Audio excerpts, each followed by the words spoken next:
Buonasera, benvenuti a Focus e grazie a Francesco Vianello, buonasera. Buonasera a tutti, grazie dell'invito. Grazie a lei per essere qui con noi. Partiamo dal punto di vista di Brugnaro, cioè Brugnaro in Consiglio Comunale, il sindaco di Venezia ha detto la sua giustamente, quindi questo per la prima volta, perché per la prima volta dall'apertura dell'inchiesta il sindaco ha parlato davanti al Consiglio, seduta straordinaria a Mestre, e sentiamo Francesco Vianello. Sì, allora, che dire, anche qui sarebbe da ripetere per l'ennesima volta il solito pistolotto garantista sui 3 gradi di giudizio. Certamente siamo... Vabbè, non è un pistolotto, sì, vabbè, è stato ripetuto milioni di volte in Italia comunque, cioè ogni volta che succede una cosa del genere in una regione italiana, in un comune, in una provincia, c'è sempre sto pistolotto, tutti amano ripetere, dire che fino al 3° grado di giudizio siamo tutti innocenti. Bene, benissimo, qui non facciamo nessun giudizio da tribunale, spostiamo la questione su un piano politico, prettamente politico.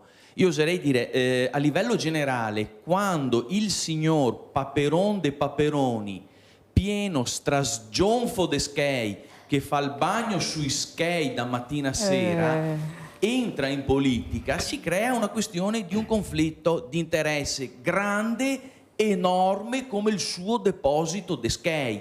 Allora a Venezia no, non dico questo, però è indubbio che quando il signor Paperon de Paperoni, che viene fuori skei da Erecce e da qualsiasi altro sfintere del corpo, si mette dentro in politica, d'accordo, e comincia a gestire delle cose pubbliche che però riguardano anche se stesso. Sto parlando sempre a livello generale di quando il Paperon di Paperoni, texano, pien de skei, monzi vacche, ritiene l'equazione, siccome ho fatto tanti skei nella mia azienda e ora so bravo, so l'uomo giusto, no, per governare la roba pubblica in Italia. Questa equazione non sempre succede, non sempre chi che ha fatto i skei vendendo vacche, vendendo carne o grano automaticamente si rivela un bravo amministratore della cosa pubblica. Non succede questo. Allora, siccome a Venezia che si dei torte de skei grandissime, basti vedere, no, quello che è successo al Mose in tempi recenti, qua è stata citata anche il caso dei Pili. Io aggiungerei, metterei sul piatto lo stadio.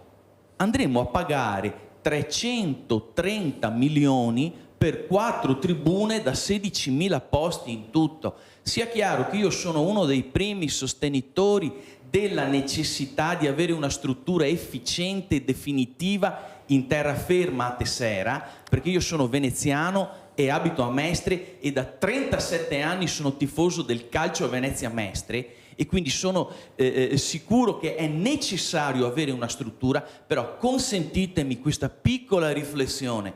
Mi pare che 330 milioni di euro per 4 tribunette da 16.000 posti, che non sarà uno stadio in grado di ospitare per esempio eventi nazionali e internazionali di alto livello, perché per esempio la nazionale italiana non verrà mai a giocare su un stadio da 16.000 posti, mentre invece Udine, Trieste e Verona hanno degli stadi molto più grandi, in grado di accogliere manifestazioni di ogni genere, tipo finali, semifinali di tornei europei, nazionali, under 16, under 21, maschili e femminili, con uno stadietto da 16.000 posti che verrà a costare 330 milioni di euro, e questi skei qua chi se che li pagherà? I cittadini di Mestre e di Venezia? La maggioranza ha confermato un buon lavoro fatto in questi 9 anni.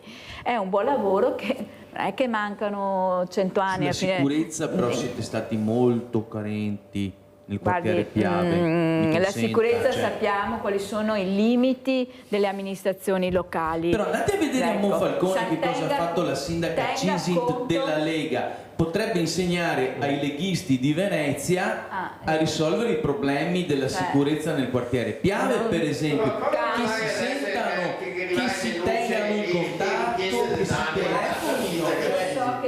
potrebbero acquisire degli elementi molto importanti. Non lo so, sta a fare riferimento alla moschea non aperta, non ho capito di cosa sta a fare riferimento. Mi riferisco ai problemi di sicurezza che da sempre affliggono il quartiere Piave, no, non affliggono solo il quartiere Piave, tutte le gli grandi spacciatori, città, i tossicodipendenti, tutte le grandi le risse, città, le violenze, gli escrementi in giro per le strade. Guardi, Okay? Andiamo a farci qualche giro, qualche passeggiata, portiamo gli assessori lì in pianta stabile tutte le sere a vedere che cosa devono sopportare quei cittadini, le siringhe piantate sugli zerbini di casa, per cortesia. Non siamo qui per criticare tutto, signore, assolutamente. No, anzi, guardi che non ho consapevolezza. Può essere implementato magari con una maggiore presenza dei responsabili, magari del vice sindaco e dell'assessore alla sicurezza, che si facessero delle sistematiche passeggiate sul marciapiede di Via Piave. Sono d'accordo perché per esempio alle ultime elezioni europee noi di Prima il Veneto, movimento indipendentista veneto, che è rimasto fedele e coerente ai principi di libertà e di autodeterminazione del popolo veneto, ritenevamo che non ci fosse nessuna forza politica realmente rappresentativa degli interessi del nostro territorio, come noi riteniamo che le forze costituenti il sistema, quindi questo balletto di eunuchi fra destra e sinistra, fa contro assolutamente gli interessi del Veneto. Oggi siamo scesi in piazza anche noi pacificamente per protestare, discostandoci però, capite, noi discostandoci da chi sta andando nelle piazze a raccogliere firme contro l'autonomia del Veneto.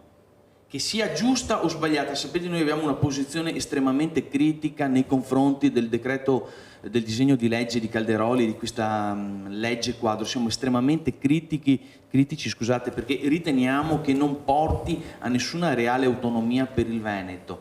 Però un Veneto non può, con che faccia può scendere in piazza a raccogliere firme contro un desiderio di autonomia del Veneto.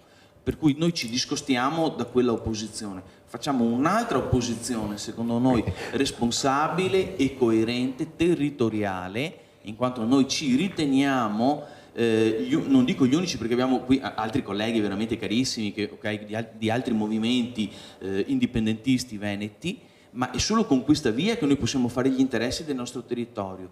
I partiti di sistema, contro il quale noi combattiamo da sempre, non faranno mai gli interessi del Veneto. Per cui mi dispiace, Diego, certe volte il non voto è l'ultima spiaggia, è l'ultima chance. Secondo me in Europa se ne faranno una ragione che voi non siete andati a votare. Va bene, fatevela anche voi una ragione, perché anche per voi stanno erodendo, si è arrivati a un 50%, cioè anche voi andate a governare, chi è al governo adesso che dice di aver preso il 30%, in realtà ha preso il 15% dei consensi, per cui è un problema trasversale che riguarda guarda che tutti. non è un problema, riguarda tutte le forze politiche.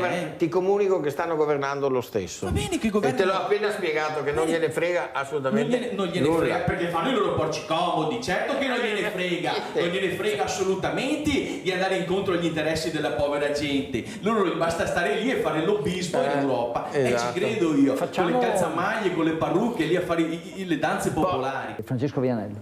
Sì, sono 200 anni dalla rivoluzione industriale che l'essere umano distrugge sistematicamente il pianeta, però ai grandi presidenti, specialmente quelli del G7, del G8, ogni volta che si riuniscono parlano solo del PIL, di aumentare il PIL. Ogni punto di aumento del PIL è un pezzo di pianeta che viene distrutto, un pezzo di foresta che se ne va, i mari che vengono inquinati e l'aria che respiriamo che fa sempre più schifo. Ma loro pensano solo a far crescere il PIL. È la dittatura degli economisti. Grazie. Siamo arrivati alla fine di questa puntata di Focus.